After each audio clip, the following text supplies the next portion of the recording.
Hello friends, कैसे हैं आप सभी। आज मैं सुनाने जा रही हूँ आपको एक माँ की कहानी।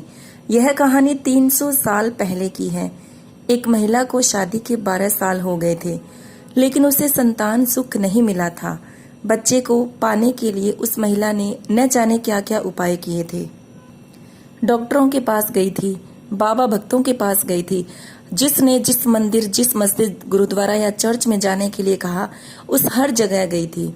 जिस भगवान का नाम लेने के लिए कहा, उस भगवान का नाम लिया था। और जितने उपाय या उपवास करने के लिए कहे, सब किए उसने। कहते हैं ना कि अगर दिल से और तन, मन और धन से कोई चीज चाहो तो मिल ही जाती है। इस महिला को भी उसकी तपस्या का वरदान उसके बेटे के रूप में ही मिल गया। 12 सालों की दुख, दर्द और पीड़ा अपने बेटे का चेहरा देखते ही सुख, खुशी और संतुष्टि में बदल गया। लेकिन अभी शायद उसकी तपस्या बाकी थी। शायद भगवान को अभी उसकी और परीक्षा लेनी थी। जब उसका बच्चा 1 वर्ष का हुआ तो एक दूसरी महिला ने उसका बच्चा चुरा लिया।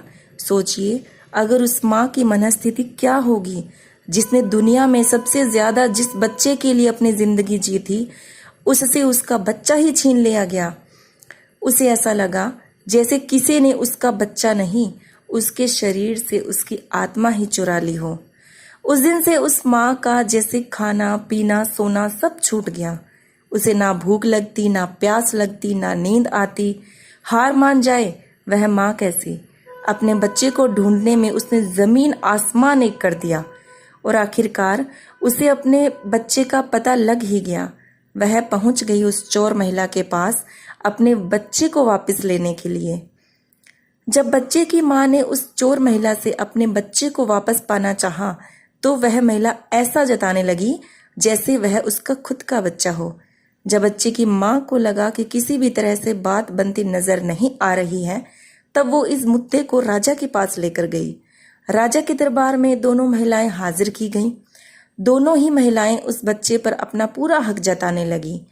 राजा और उसके सभी दरबारी काफी आश्चर्यचकित और हैरान हो गए, क्योंकि बच्चे की सच्ची मां को पहचानने के लिए उन्होंने जितने भी सवाल बच्चे के बारे में दोनों ही महिलाओं से किए थे, जो उसकी आदतों, उसकी पसंद या उसके निशानों के बारे में थे, दोनों ही महिलाएं उसका सही सही जवाब दे रही थी। जब इस समस्या का समाधान निकलता नजर नहीं आ रहा था, तो राजा ने अपने खास और सबसे समझदार मंत्री से इसका निराकरण करने के लिए कहा। मंत्री ने बिना 1 मिनट की देरी किए तुरंत राजा से कहा कि महाराज, मुझे ऐसा लगता है कि यह दोनों ही इस बच्चे की मां हैं। इन दोनों का ही इस बच्चे पर बराबर हक है। अगर आपको न्याय करना ही है तो सबसे बेहतर तरीका यही होगा कि आप बच्चे के 2 टुकड़े कर दीजिए और एक एक टुकड़ा दोनों माओं में बांट दीजिए। मंत्री की ऐसी बात सुनकर राजा के साथ दरबार में सभी हाजिर लोग उसकी तरफ देखने लगे। राजा ने सोचा कि मंत्री की ऐसी मूर्खतापूर्ण बातों के पीछे जरूर कोई रहस्य होगा। वह बिना सोचे समझे ऐसी बात कभी भी नहीं कर सकते।